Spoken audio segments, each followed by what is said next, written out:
Secunderabad parade గ్రౌండ్లో international kite and sweet ఫెస్టివల్ను అట్టహాసంగా ప్రారంభమైంది. మంత్రులు జూపల్లి కృష్ణారావు, పొన్నం ప్రభాకర్ ఫెస్టివల్ను ప్రారంభించారు. 3 రోజుల పాటు జరిగే ఈ వేడుకలో 19 దేశాల నుంచి కైట్ ఫ్లయర్స్ పతంగులను ఎగరవేయనున్నారు. వివిధ రాష్ట్రాలకు చెందిన 1200 రకాల స్వీట్లతో ప్రత్యేక స్టాళ్లను ఏర్పాటు చేశారు. ప్రజాపాలనలో ప్రతి వేడుకను వైభవంగా నిర్వహిస్తున్నామని మంత్రులు జూపల్లి కృష్ణారావు, పొన్నం ప్రభాకర్ స్పష్టం చేశారు. మన సంస్కృతిని కాపాడుకోవడానికి, ఇతర రాష్ట్రాలకు చాటి చెప్పడానికి సంక్రాంతిని జరుపుకుంటున్నామని వివరించారు.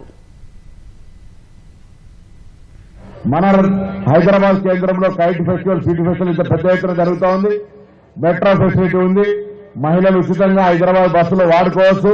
ఈ విధంగా ఈ పండుగకు అనేక మంది వచ్చి ప్రభుత్వం చేస్తున్నటువంటి టూరిజం శాఖ చేస్తున్న ఈ కార్యక్రమాన్ని విజయవంతం చేసి పండుగను ఆనందంగా జరుపుకోవాలని సందర్భంగా కోరుతూ మీ అందరికీ మరొక్కసారి నా హృదయపూర్వకంగా సంక్రాంతి శుభాకాంక్షలు తెలియజేస్తా ఉన్నాను. మన యొక్క సంస్కృతి, మన ఆటపాటలు, మన కల్చర్ ఇవన్నీ మరుగున పడకుండా ఉండాలని, ఇది కాపాడుకోవాలని, కాపాడుకోవడమే కాకుండా మన సంస్కృతిని, మన ఆటపాటల్ని, మన టూరిజాన్ని దేశంలోని ఇతర రాష్ట్రాలకు, ప్రపంచానికి చాటి చెప్పడం కోసమే ఈ యొక్క గొప్ప ఈవెంట్ మనం నిర్వహించుకుంటా ఉన్నాం.